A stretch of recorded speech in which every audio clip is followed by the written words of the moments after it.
भाइ तेरो एक्जाम आयो खुरु खुरु खोल ब्यागको चेन लिएर पेन कापी समाम समाम किताब समाम समाम पढम पढम कान्छा पढम पढम दिनभरि रातभरि पढम पढम। हेलो दोस्तों, मैं उमा शंकर एक बार फिर से ट्रिकी बाई गुप्ता में स्वागत है।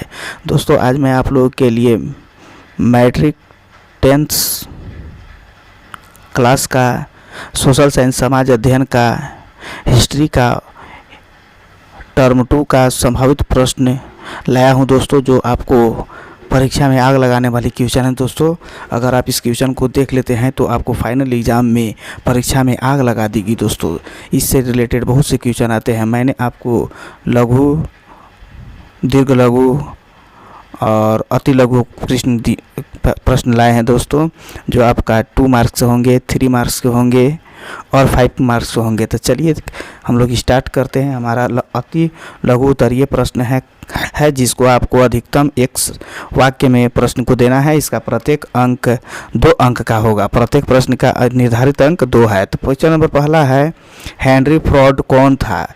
तो हेनरी फोर्ड अमेरिका में फोर्ड मोटर कंपनी के संस्थापक थे।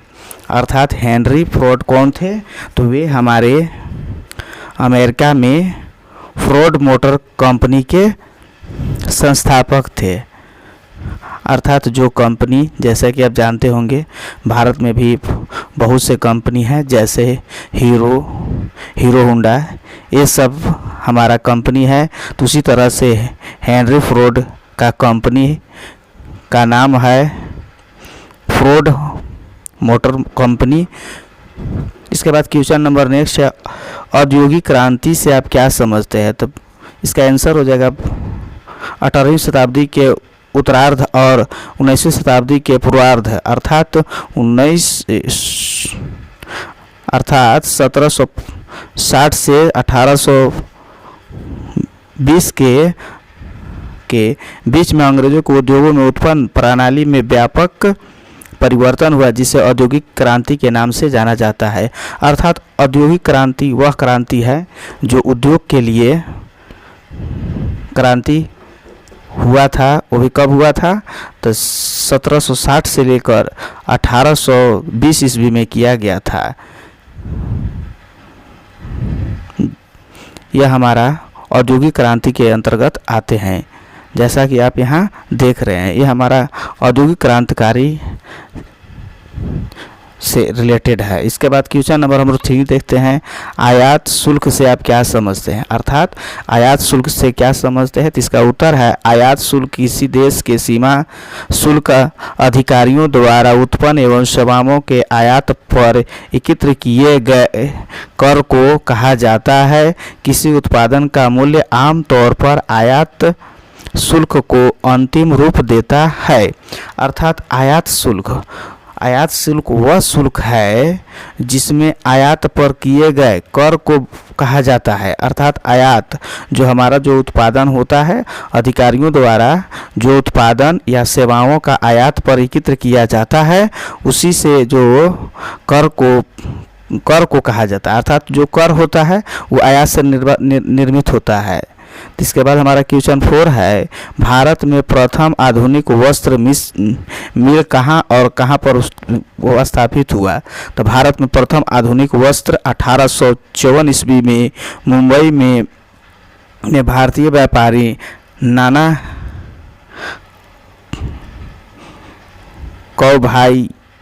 कौशाभाई के द्वारा की गई थी।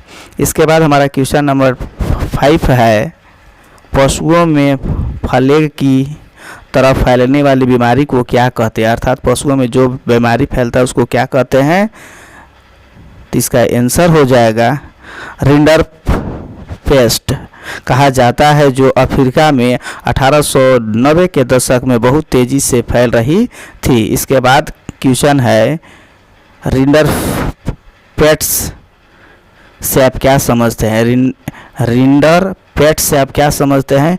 तो पशुओं को लगाने वाला एक विषाणु जनित संक्रामक रोग था, जो अफ्रीका में 1890 के दशक में बहुत तेज़ी से फैल गई थी। इसके बाद हमारा क्वेश्चन है, औद्योगिक क्रांति सर्वप्रथम कब और कहाँ हुई? औद्योगिक क्रांति सर्वप्रथम कहाँ और कब और कहाँ हुई? तो औद्योगिक क्रांति 1760 ईस्वी से 1820 ईस्वी के बीच इंग्लैंड में हुआ।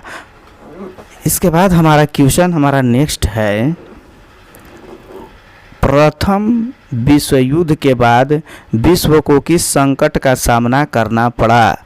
तो इसका आंसर हो जाएगा प्रथम विश्व युद्ध के बाद 1929 तक आते जाते दुनिया को वैश्विक महामारी का सामना करना पड़ा। तो किस महामारी का सामना करना पड़ा? तो वैश्विक महामारी का सामना करना पड़ा। इसके बाद हमारा है, जॉबर कौन थे, उनका क्या कार्य होता था? उद्योग। तो इसका आंसर हो जाएगा उद्योगपति नए मजदूरों को भर्ती के लिए जॉबर रखते थे। जॉबर कोई पुराना और विश्वस्त कर्मचारी होता था। ये लोग कारखानों में मजदूरों को नौकरी दिलाने का कार्य करते थे। अर्थात जॉबर शब्द जॉब से बना है, जिसका अर्थ होता है मजदूरों को नौकरी देना। इसके बाद क्वेश्चन हमारा नेक्स्ट है, क्वेश्चन नंबर 10 है, भाप इंजन का आविष्कार किसने किया? क्वेश्चन हमारा 10 है, भाप इंजन का आविष्कार किसने किया? तो इसका राइट आंसर हो जाएगा भाप ईंधन का आविष्कार टॉमस न्यूक्रोमेन ने किया। इसका आंसर हो जाएगा टॉमस न्यूक्रोमेन ने किया था। क्या किया था? तो भाप इंजन का आविष्कार किया था। इसके बाद हम लोग अति लघु उत्तरीय देख लिया। अब हम लोग देखेंगे लघु उत्तरीय, जो हमारा 3 मार्क्स का क्वेश्चन होता है। इसमें हमको अधिकतम 50 शब्दों में आंसर देना होगा और प्रत्येक प्रश्न का मान 3 अंक निर्धारित है। तो चलिए क्वेश्चन हम लोग देखते हैं। इसका फर्स्ट क्वेश्चन है, वैश्वीकरण से आप क्या समझते हैं? वैश्वीकरण से आप क्या समझते हैं? तो वैश्वीकरण वह प्रक्रिया है जिसके द्वारा संपूर्ण विश्व एकल बाजार बन जाता है।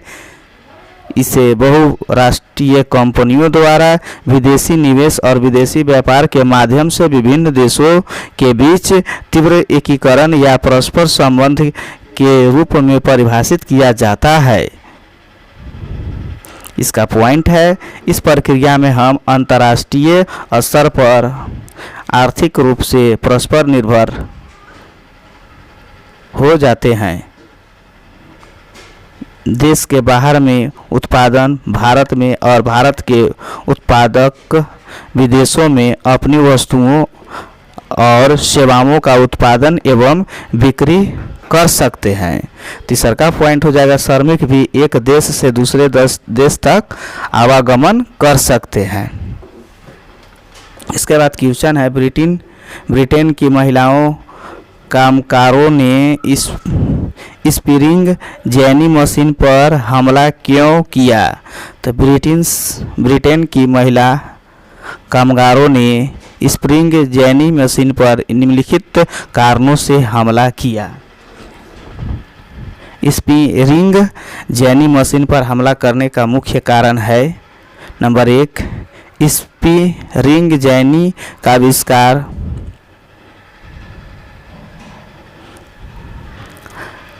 आविष्कार जेम्स हरग्रीव्स ने 1764 ईस्वी में किया। इस मशीन ने कतराई की प्रक्रिया तेजी कर दी, जिसके कारण अब मजदूरों की मांग घट गई। इसके बाद अर्थात इसमें क्या किया गया? तो मांग घट गया। किस कारण घटा? तो यहाँ पर मशीनों का प्रयोग करने से मजदूरों की मांग घट गई। इसके बाद है, एक ही पहिए को घुमा कर एक मजदूर एक सारे स्प्रेडर्स को घुमा देता था और एक साथ कई धागे बनने लगे थे। बेरोजगारी के डर से महिला कारीगर जो काम से धागा काटकर गुजारा करते थे घबरा गए। इसीलिए उन्होंने इस नई मशीनों को लगाने का विद्रोह किया। जहाँ जहाँ ये मशीनें लगाई गई उन्होंने उन पर आक्रमण करके उनको तोड़ फोड़ दिया।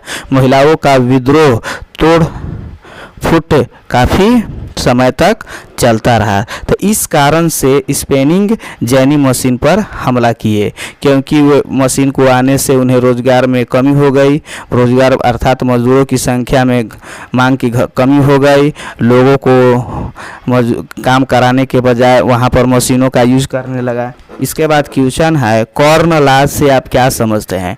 कॉर्न लॉ से आप क्या समझते हैं? तो इसका आंसर हो जाएगा ब्रिटिश ने सरकार ने बड़े भूस्वामियों के दबाव में 1815 से ईस्वी और 1846 के बीच कानून पास करके मक्के के आयात पर रोक लगा दी। जिस कानून की सहायता से मक्के के आयात पर रोक लगाई गई थी उसे ही कॉर्न लॉ कहा जाता है। आम लोग इस कानून से नाराज थे क्योंकि इससे खाद्य पदार्थों की कीमतें ऊंची हो गई थी। अर्थात कॉर्न लॉ क्या है? तो यह आपको भू राजस्व के दबाव में लगाए जाने वाले कानून पास करके मक्के के आयात पर रोक लगाने वाली कानून व्यवस्था था, जिससे लोग नाराज हो गए क्योंकि इस व्यवस्था के अंतर्गत खाद्य पदार्थों की कीमत में वृद्धि कर दिया गया, अर्थात उसकी कीमत ऊंची कर दी गई।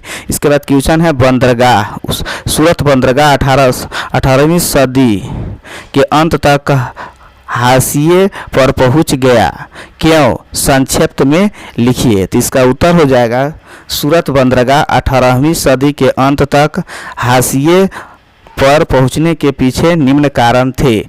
नंबर 1, सूरत बंदरगाह का पतन, अर्थात सूरत बंदरगाह का पतन मतलब समाप्ति। गुजरात के तट पर स्थित सूरत बंदरगाह के द्वारा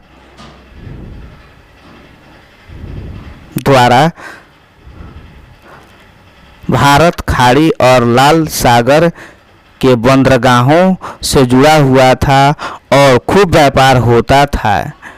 निर्यात व्यापार के इस नेटवर्क में बहुत सारे भारतीय व्यापारी एवं बैंकर सक्रिय थे। इसके बाद दूसरा पॉइंट, अर्थात इसमें दूसरा पॉइंट हो जाएगा बढ़ती यूरोपीय शक्ति। 1750 के दशक तक भारतीय सौदागरों के नियंत्रण वाला यह नेटवर्क टूटने लगा। यूरोपीय कंपनियों की ताकत बढ़ती गई। दरबारों में कई तरह की छूट प्राप्त की गई थी। 17वीं सदी के आखिरी सालों में सूरत बंदरगाह से होने वाले व्यापारों का कुल 1.6 करोड़ रुपये 1740 के दशक तक गिरकर केवल 30,000 रुपये हो गए। अर्थात इस तरह से हम लोग कह सकते हैं कि बंदरगाह के कारण क्या क्या परिवर्तन हुए वो कह सकते हैं। इसके बाद क्वेश्चन नंबर 5 है, 1929 ईस्वी की महामारी का बंगाल के पटसन पैदा करने वाले लोगों पर क्या प्रभाव पड़ा? तो इसका आंसर हो जाएगा आर्थिक महामंदी की शुरुआत 1929 ईस्वी से हुई, जो 30 दशकों के बीच के मध्य तक बना रहा। इस महामंदी का व्यापक प्रभाव बंगाल के पटसन उद्योग पर पड़ा, जहां के किसान कच्चा पटसन जूट उगाते थे, जिसे कारखानों में टाट की बोरियां बनाई जाती थी। जब महामंदी के कारण टाट का निर्यात बंद हो गया, तब कच्चे पटसन की कीमतों में 60% से ज़्यादा की गिरावट आ गई। जिन काश्तकारों ने दिन फिरने या बेहतर आमदनी के लिए उत्पादन बढ़ाने के लिए वास्ते कर्ज लिए थे, उसकी हालत उत्पादन का सही कीमत न मिलने से हो गया। इसके बाद हम लोग क्वेश्चन नंबर नेक्स्ट देखते हैं। 19वीं सदी के यूरोपियों में कुछ उद्योगपति मशीनों की बजाय हाथ से काम करने वाले श्रमिकों को प्राथमिकता देते थे, क्यों? 19वीं सदी के यूरोप में कुछ उद्योगपति मशीनों के बजाय हाथ से काम करने वाले को श्रमिकों को प्राथमिकता देते थे। इसके निम्न कारण थे। मशीनें महंगाई तथा प्रभावी मरम्मत में कठिनाई और बड़ा पूंजी निवेश मांगती थी। अर्थात लोग, उद्योगपति लोग इसमें कामगारों को इसलिए प्राथमिकता दी क्योंकि इसमें ज़्यादा लगता था। इसके बाद है दूसरा का पॉइंट, मजदूर आसानी से और सस्ते दरों पर उपलब्ध हो जाते थे। बाजार में तरह तरह की डिजाइनों, रंग और खास लंबाई की मांग रहती थी जिसे मशीनों से पूरा नहीं किया जा सकता था। उसको केवल हाथ से बने कपड़ों द्वारा ही पूरा किया जा सकता था। इसलिए 19वीं सदी के यूरोप में कुछ उद्योगपति मशीनों के बजाय हाथ से काम करने वाले श्रमिकों की प्राथमिकता दी। इसके बाद है हाथ से बनी हुई वस्तुओं की दो प्रमुख विशेषताओं का उल्लेख कीजिए। तो हाथ से बनी दो बुनी हुई वस्त्र की विशेषताएं निम्न है। पहला, हाथ से बुनी हुई वस्त्र पर हम विशेष एवं बारीकी डिजाइन दे सकते हैं जो मशीन से संभव नहीं होता है। इसके बाद पॉइंट नंबर 2 है, हाथ से बने वस्त्र अधिक टिकाऊ होते हैं जो जल्दी फटते नहीं। ये हमारा हाथ से बने वस्त्र का विशेषता है। इसके बाद क्वेश्चन नेक्स्ट है, ईस्ट इंडिया कंपनी ने भारत में बुनकरों पर निगराह रखने के लिए गुमास्तों को नियुक्त किया था। संक्षिप्त में वर्णन कीजिए। तो ईस्ट इंडिया कंपनी की राजनीतिक सत्ता स्थापित करने के बाद कपड़ा व्यापार में प्रतिस्पर्धा प्राप्त करने, लगानों पर अंकुश लगाने, कपड़ा रेशम से बनी वस्तुओं को नियम आपूर्ति सुनिश्चित करने के लिए कपड़ा व्यापारी में संकरी व्यापारी और दलालों को खत्म करने तथा बुनकरों पर ज़्यादा प्रत्यक्ष नियंत्रण स्थापित करने, बुनकरों पर नज़र रखने, माल इकट्ठा करने और कपड़ों को गुणवत्ता जांचने के लिए वेतनभोगी कर्मचारी तैनात किए गए थे जिन्हें गुमास्ता कहा जाता था। गुमास्तों बुनकरों को पेशगी देने लगे ताकि बुनकर कच्चा माल खरीद सके, परंतु जो बुनकर पेशगी स्वीकार करते थे उन्हें अपना निर्मित माल गुमास्तों को ही बेचना पड़ता था। उसे वह किसी और व्यापार को नहीं बेच सकते थे। अर्थात ईस्ट इंडिया कंपनी ने गुमास्तों का निगरानी के लिए नियुक्त किया था क्योंकि वे चाहते थे कि कोई भी सामान मेरे से बेचे और मुझसे ही खरीदे। इसके बाद हो गया क्वेश्चन नंबर 9, G77 की स्थापना क्यों की गई? तो G77 विश्व के विकासशील देशों का एक समूह है जो संयुक्त राष्ट्र के अन्य शेष समूहों की अपेक्षा कम मजबूत संगठन है, लेकिन विकासशील देशों के हितों को आगे बढ़ाने वाला संयुक्त राष्ट्र में यह सबसे बड़ा समूह है।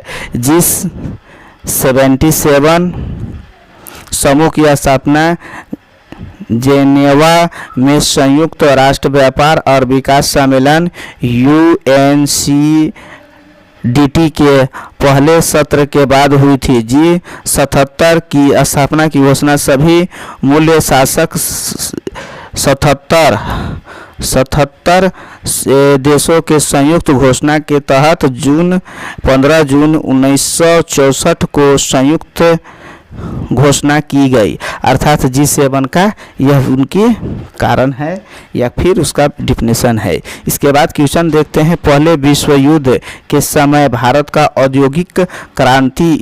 औद्योगिक उत्पादन क्यों बढ़ा? अर्थात हमारा पहला युद्ध चला था 14 से 18। तो देखिए, पहले विश्व युद्ध के समय भारत में औद्योगिक उत्पादन बढ़ा जिसके निम्न कारण थे। पहला, प्रथम विश्व युद्ध में ब्रिटेन के इस प्रकार से उलझना कि वह भारत में वस्तुओं का निर्यात नहीं कर सका, जिस कारण भारत में उद्योगों को पनपने का अवसर प्राप्त हुआ। दूसरा का पॉइंट है, इंग्लैंड के सभी कारखाने निर्यात की वस्तुओं को बनाने के बजाय सैनिक सामग्री बनाने में लग गए, जिससे भारतीय उद्योगों को रातों रात विशाल देशी बाजार मिल गया। इसके बाद है एक विशाल देशी बाजार मिलने के अलावा भारतीय उद्योगों को जब सरकार द्वारा भी अनेक चीज़ें जैसे फौज के लिए वर्दी, सूट, टैंक, घोड़े के लिए अनेक प्रकार का सामान आदि बनाने के लिए ऑर्डर मिल गए तो उनमें कई जान आ गई। इस तरह से उद्योग को बढ़ावा मिला प्रथम विश्व युद्ध के बाद। इसके बाद हम लोग देखते हैं दीर्घ उत्तरीय प्रश्न। किन्हीं 3 प्रश्नों को उत्तर देना है, वो भी कितने शब्दों में? अधिकतम 100 शब्दों में। प्रत्येक प्रश्न का 5 अंक होंगे। तो चलिए इसके बाद हम लोग देखते हैं G77 देशों से आप क्या समझते हैं। G77 जैसा कि आप यहाँ देखे थे, यही क्वेश्चन को यहाँ पर भी रिपीट कर दिया है, तो उसका भी आंसर यही हो सकता है। और इसमें क्योंकि यह दीर्घ प्रश्न उत्तर है, 5 नंबर का है, तो थोड़ा बहुत हम लोग इसमें बढ़ा सकते हैं। तो चलिए G77 विकासशील देशों का एक ऐसा समूह है जिन्हें 1944 में होने वाले ब्रिटेन वुड्स के सम्मेलन में होने वाले नियमों में से कोई लाभ नहीं हुआ था, इसीलिए वे नई अंतर्राष्ट्रीय आर्थिक प्रणाली की मांग करने लगे थे। G77 का ब्रिटेन वुड्स की जुड़वा संतानों की प्रक्रिया के रूप में विकास ब्रिटेन वुड्स के सम्मेलन में अंतर्राष्ट्रीय मुद्रा कोष और विश्व बैंक का जन्म हुआ। इन्हें ब्रिटेन वुड्स की जुड़वा संतान कहा जाता है, क्योंकि अंतर्राष्ट्रीय मुद्रा कोष और विश्व बैंक पर केवल कुछ शक्तिशाली विकसित देशों का ही दबदबा था, इसीलिए उससे विकासशील देशों को कोई विशेष लाभ नहीं हुआ। इसीलिए इन ब्रिटिश वुड्स ने की जुड़वा संतान की प्रतिक्रिया के रूप में विकासशील देशों के G77 नामक देशों ने कई आर्थिक प्रणाली की मदद कर डाली ताकि उनके अपने आर्थिक उद्देश्य पूरे हो सके। जैसे नंबर 1 में हो गया, इस नए अंतर्राष्ट्रीय आर्थिक प्रणाली में उन्होंने यह आशा की कि उन्हें अपने संसाधनों का सही अर्थों में इस्तेमाल करना है। दूसरा का हो जाएगा, उन्हें विकास के लिए अधिक आर्थिक सहायता मिलती है। तीसरा का, उन्हें कच्चे माल के सही दाम मिलते हैं। चौथा हो जाएगा, उन्होंने अपने तैयार मालों के विकास के लिए बाजारों को बेचने के लिए उत्तरदायी थे। इसके बाद क्वेश्चन हमारा नेक्स्ट है, खाद्य उपलब्धता पर तकनीकी के प्रभाव को दर्शाने के लिए इतिहास से 2 उदाहरण दे। तो खाद्य उपलब्धता पर तकनीकी के प्रभाव को दर्शाने के लिए 2 उदाहरण निम्न है। नंबर 1 यातायात के साधनों और दूसरा का हो जाएगा शीघ्र नश्वर खाद्य पदार्थ। यातायात के साधनों जैसे समुद्री जहाज इत्यादि के कारण किसी भी खाद्य पदार्थों को सुरक्षित और जल्दी विभिन्न बाजारों में सस्ते दर पर पहुंचाया जा सकता है।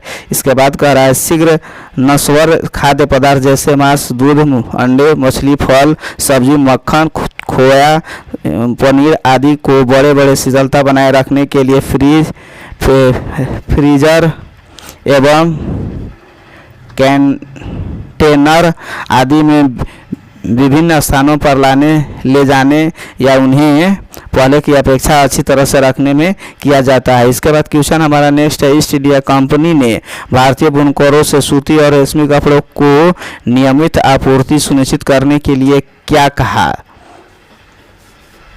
ईस्ट इंडिया कंपनी ने भारतीय बुनकरों से सूती और रेशमी कपड़ों को नियमित आपूर्ति सुनिश्चित करने के लिए निम्नलिखित कार्य किए। नंबर 1, ईस्ट इंडिया कंपनी ने कच्चा माल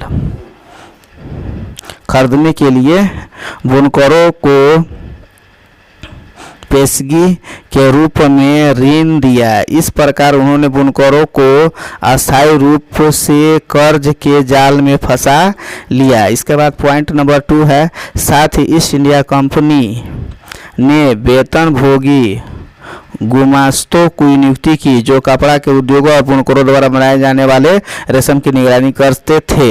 इसके बाद वह ये भी देखते थे कि बुनकर अन्य यूरोपीय कंपनियों या स्थानीय भारतीय व्यापारों के लिए काम नहीं कर रहे हैं, अर्थात उनका यही काम था, वे देख रेख करते थे। इस प्रकार इस तरीके से ईस्ट इंडिया कंपनी ने बुनकरों से रेशम और कपड़े की नियमित आपूर्ति मिलती रहती थी।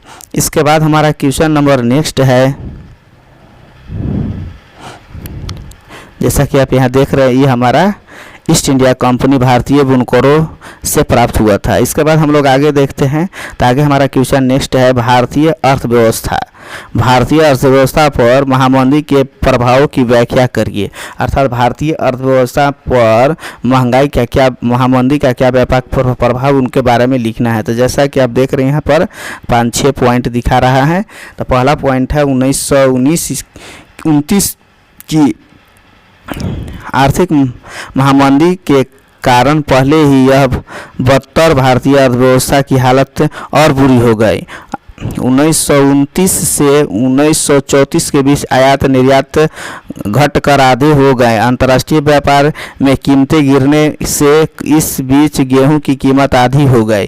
किसान और काश्तकार को भारी हानि उठानी पड़ी, क्योंकि कम आयात के कारण कच्चे माल के दाम गिर गए। किसान और काश्तकार भारी कर्ज के बोझ से दब गए और घर में रहने गहने जेवर बिक्री कर दिए। उधार, इसके बाद है पॉइंट नंबर नेक्स्ट, उधार सरकार ने लगान वसूलने में छूट देने से साफ इनकार कर दिया। इसके बाद है दूसरी और सारे भारतीय वर्गों को इस महामंदी से अधिक प्रभावी हुए, क्योंकि इस आर्थिक महामंदी से निपटने के लिए उनके पास काफ़ी पैसा था, अर्थात इस तरह से यहाँ पर हुआ। इसके बाद हम लोग क्वेश्चन नंबर नेक्स्ट देखते हैं, कॉर्न लॉ समाप्त करने के बारे में ब्रिटिश सरकार के फैसले के प्रभाव की व्याख्या करिए।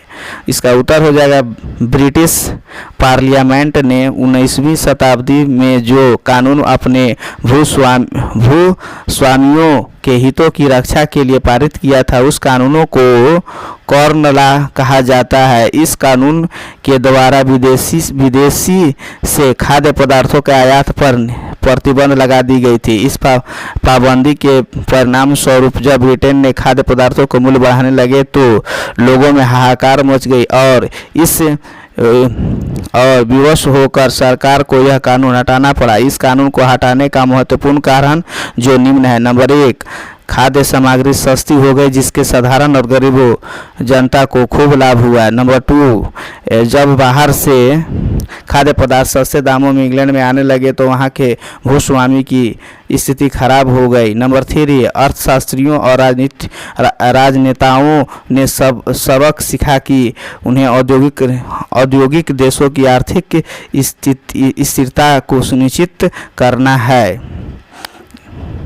जैसा कि आप यहाँ देख रहे हैं, हमारा कॉर्न लॉ समाप्त करने के बारे में ब्रिटिश सरकार के फैसले को प्रभावित किया। तो दोस्तों, यह वीडियो अगर आपको कैसा लगा, अगर अच्छा लगा होगा तो मेरे इस चैनल को सब्सक्राइब तथा शेयर करना नहीं भूलेंगे क्योंकि ऐसा ही वीडियो मैं आप लोग को और भी लाऊंगा। अगर यह वीडियो आपको अच्छा लगा होगा तो आप इस चैनल को सब्सक्राइब करें और शेयर करें। फिर मिलेंगे नेक्स्ट वीडियो में। Thank you, best of luck.